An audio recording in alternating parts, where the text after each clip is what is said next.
Okay, so the first thing you want to do is just get any of these papers. Start off, I'll start off with this.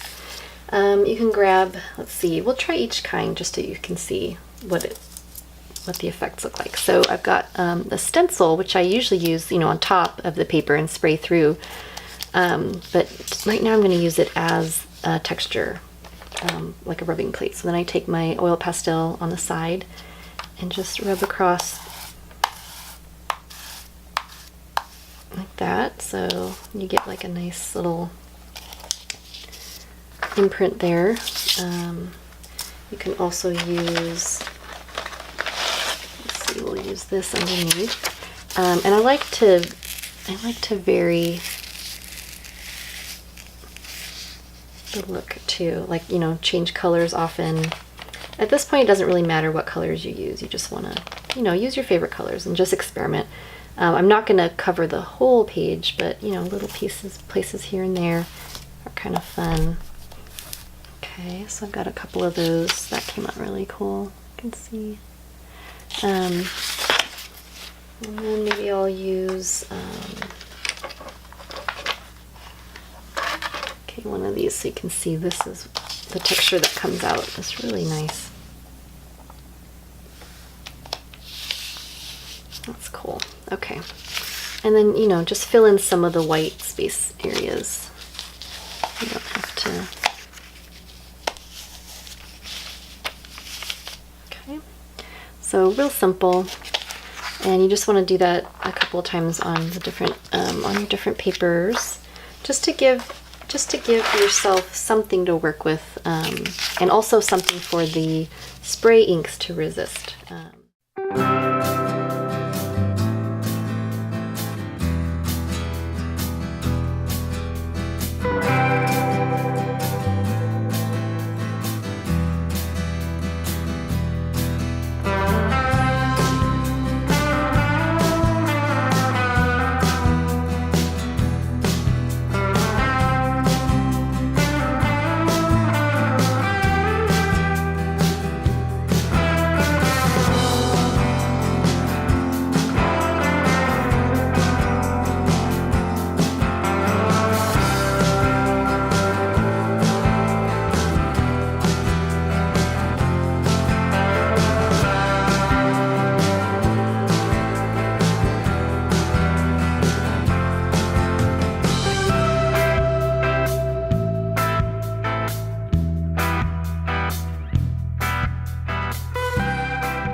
Okay, so I've gone ahead and I've covered the papers with various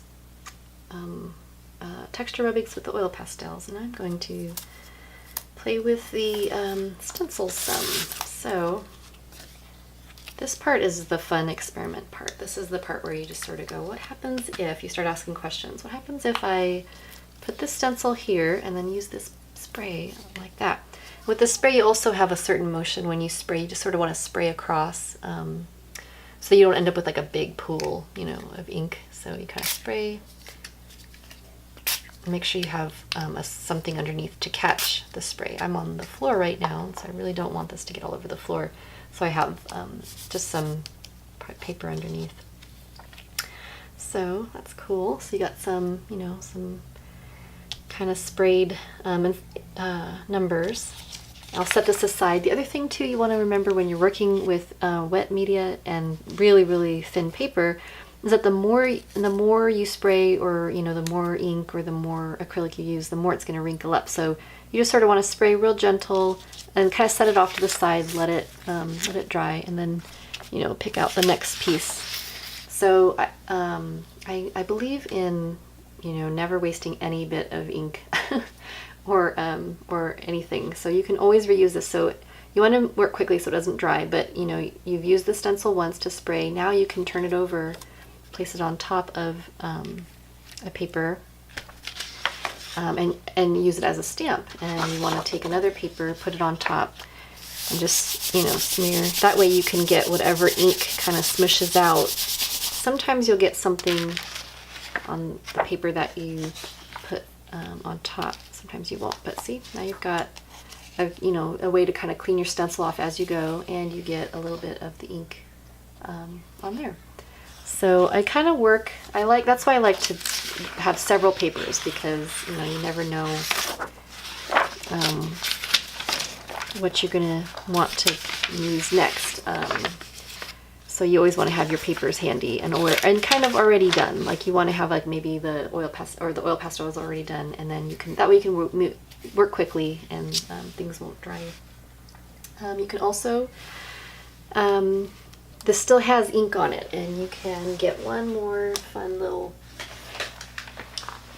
impression out of it by using baby white. And so now I've put the dry side of the stencil down on top of the paper, and this is the wet side that we sprayed that still has some ink on it.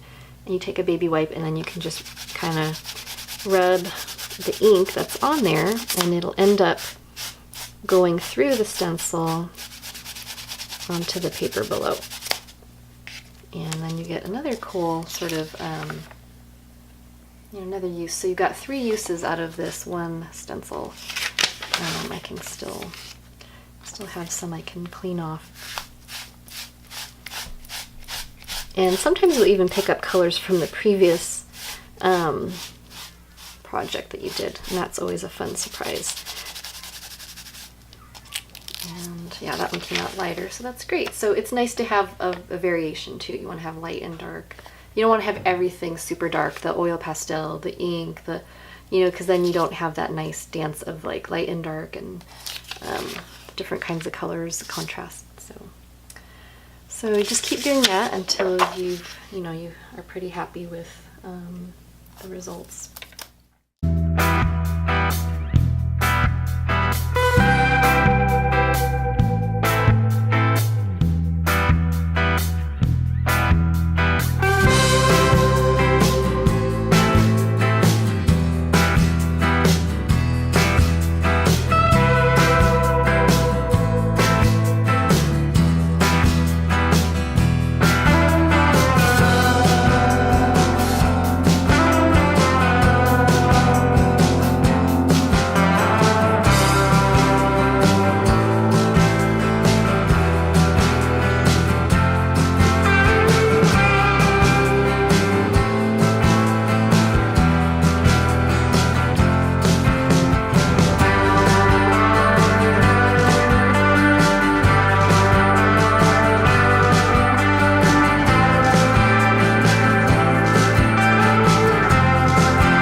So the next step is adding even more color with paint pens. My favorite being, I love the Liquitex markers. I like using the extra large Sharpie paint pens. These are the water-based, not the oil-based.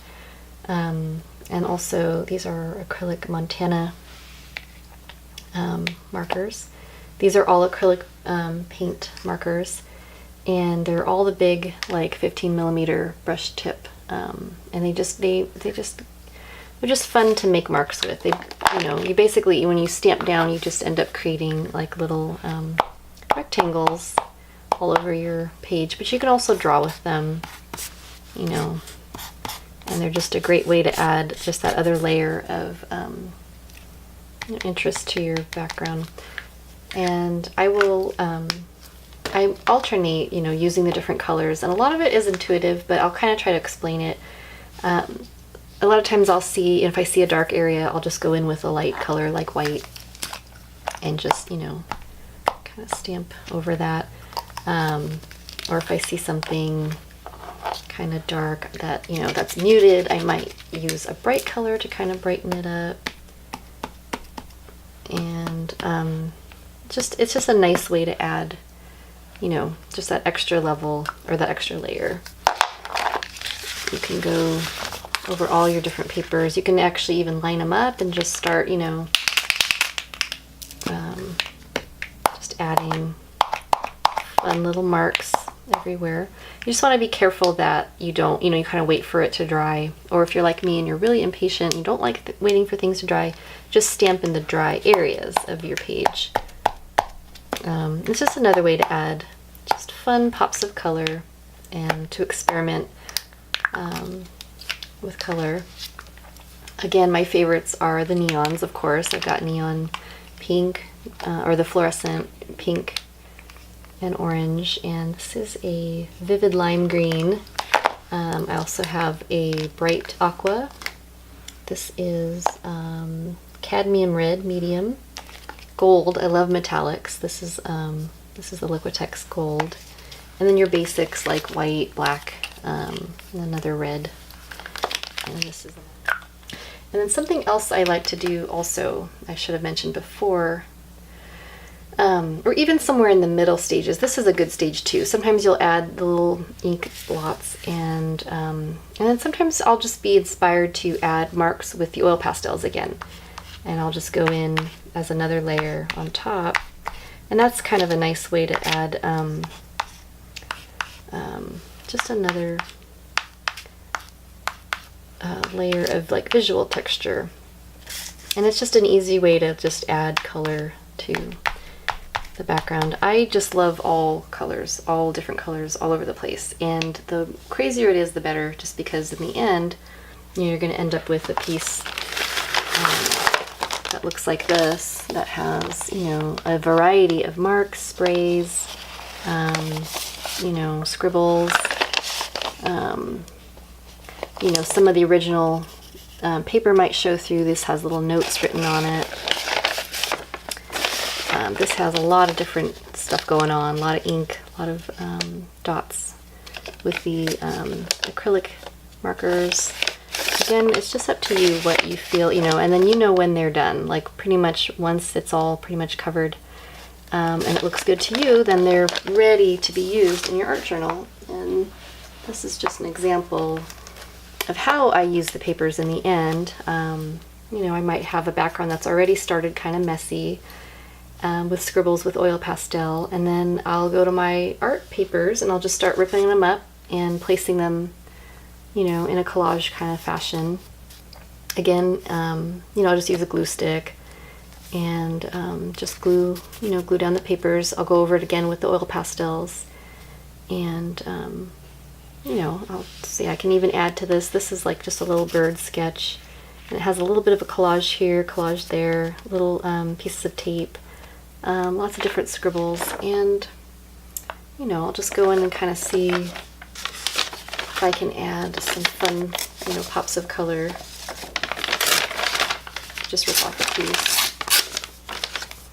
you know.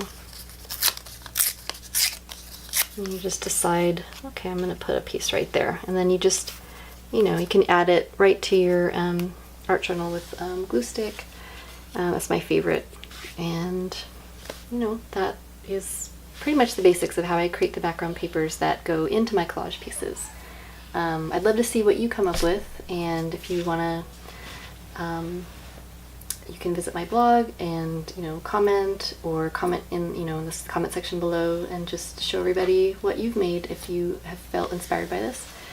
And I just encourage you to use, you know, whatever you have at home. I will have links at the bottom so that you can find a lot of these items easily, and I will have a blog post also showing the step-by-step of how I make these papers, and also where to find them. And I also have a collection of paper in my shop so that it's just easy. You can just buy a pack and it's ready to go and ready to decorate and put into your art pieces or your art journals.